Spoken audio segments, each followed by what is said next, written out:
A yellow gold 5-digit Yachtmaster. What an interesting watch. Beautiful dial. I love the indices. And if you like yellow gold, man, this is your watch. I mean, you can't get more gold on a watch than this. Not a lot of people know about this Yachtmaster, so I think it's a victim of its own uniqueness. Welcome to Watch Symposium. I'm Austin. Cold, overcast, uninviting. That's not the forecast for the weather. It's the forecast for the availability and the attainability of pre-owned Rolex watches going forward. And we often blame the Chinese in part for the lack of pieces in the ADs and the price of pre-owned pieces. And it's true that they have come around to the pieces that, well, I like. The steel sports pieces, back in the day, gold and more flashy pieces were appreciated, but they've started to really like the professional models as well. But why? Well, we have a reason, and link in the description to an article over at Financial Times. Now, this came out the 22nd of December, so a little old, but it more than applies to, well, the current situation and the way prices are going to go. They're going to continue to increase. A vintage Daytona from the late 70s is a great example of the kind of watch you could easily transfer wealth across borders with. Very subtle, but look at that price. All right, it's no surprise that watches are a great way to park your wealth, whether they're investments or not. I mean, people debate that all the time. But in the 90s in China, property was the way to go. And I'm sure wealthy people in China still have property, but apparently the government really wants people to live in properties. They don't want people to have multiple properties. And so they're really discouraging property as a way to park wealth or as an investment. And so for that reason, according to this article, rich Chinese are looking to put that money that they would otherwise be spending on real estate into watches. A very old Explorer. This predates the 1016s and is listed as a 1956 piece. Now, I imagine if this had papers, that would add probably 10 or 20,000. It's hard to believe this came out just a couple years after the summit of Mount Everest. It's like knowing somebody that knew Elvis. This article identifies two brands that these wealthy Chinese have their sights set on, and that's Rolex and Patek. One of the reasons that watches are of such interest is their transportability. Not quite sure what this is, but I know it's a date sub, so it's probably a 16800 or the 000. Let me know if you know. I mean, think about taking wealth across borders. Oftentimes, you've got a limit of something like 10,000 USD. But you could have a $100,000 watch on your wrist and nobody is going to even notice it. I mean, customs agents, at least these days, aren't really paying attention to those. Take, for example, this watch. It just looks like a regular watch. It would fly under the nose of many customs agents, but it's a very special watch. This is the very first Explorer 2, the 1655. Back when it was a spelunking watch, a caving watch, and you couldn't separate the 24-hour hand and the local hour hand. That was a AM/PM marker. And then, of course, eventually, they did away with this really interesting, unique aesthetic that we've really never seen again. Unfortunately, it was a failure, and I think they walked away from it. Never looked back, but we always have. And they moved on to this, and it started to look more like the GMT Master 2.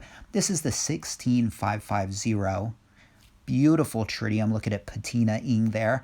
And it looks pretty much like a 16570, and you can separate the 24-hour hand and the local hour hand. And here's another 16550 black dial. What a departure this was from the original aesthetic of the 1655. I like these watches. I think they're really important. Obviously, they are in terms of the history of the Explorer 2. But for me, the sweet spot is the 16570 because the movement upgrade, the solid and link bracelet, the no holes cases if that's your thing, the Luminova, but without a change to the aesthetic.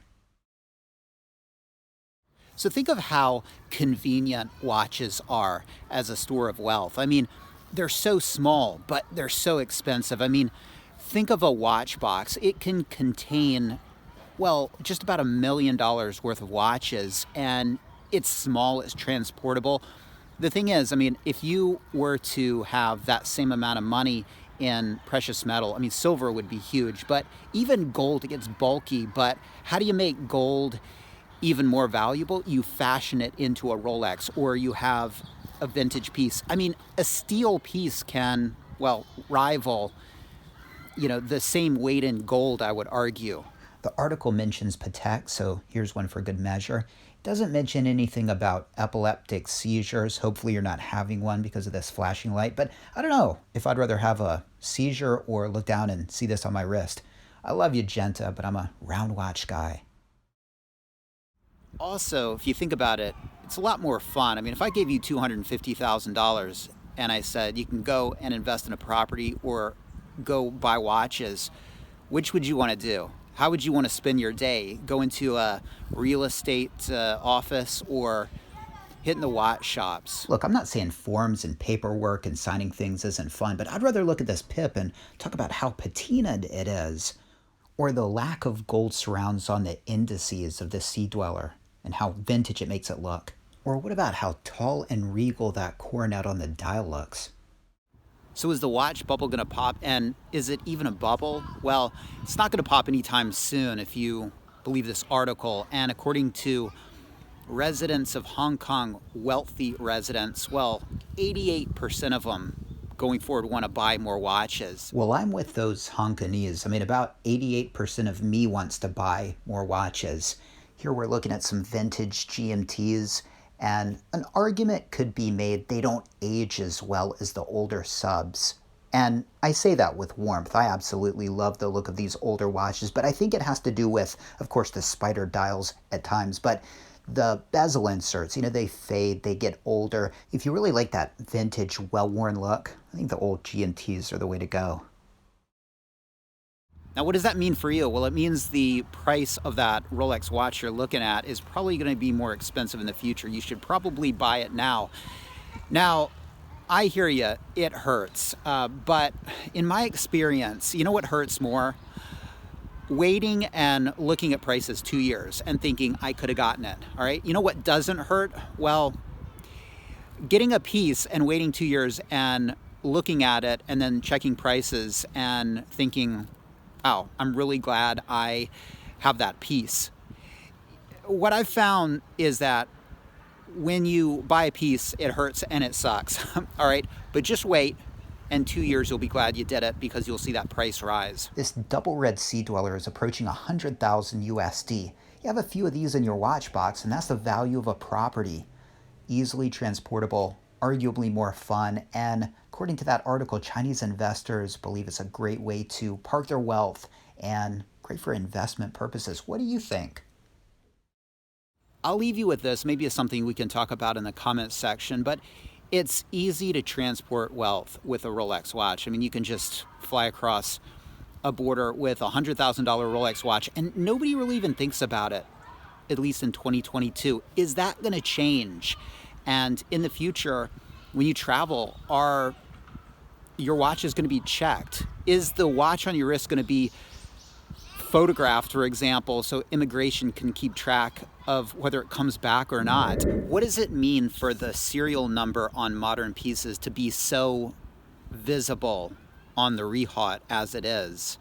And are we going to hit a point where when you travel, are your watches going to be checked? Is the watch on your wrist going to be photographed by immigration to see if you come back with it? And it's a subject for another video, why Rolex decided to put that important piece of information in such a visible place. But could that come back to haunt people in the future that are trying to transport their wealth across borders? I mean, if you think about it, thanks to Rolex and the ease in which you can identify a particular watch, the only reason that Rolex watches are easy to transport across borders without governments knowing it is because they just haven't put two and two together. All it takes is a camera, and that's it. they can track your watch super easily. And will that happen in the future? Let me know what you think. Take care. Thanks for watching. See you next time. Here's a slightly more affordable double red sea dweller. Pretty sure this doesn't come with box or papers. And a red sub, the 1680. Now the early red subs, of course, had the Submariner text in red. To its right, a 5513 no date sub. You can see nice patina, and it's always interesting to see the different shapes of the cornets on the dial. And the last piece is a later 1680 with the text all in white.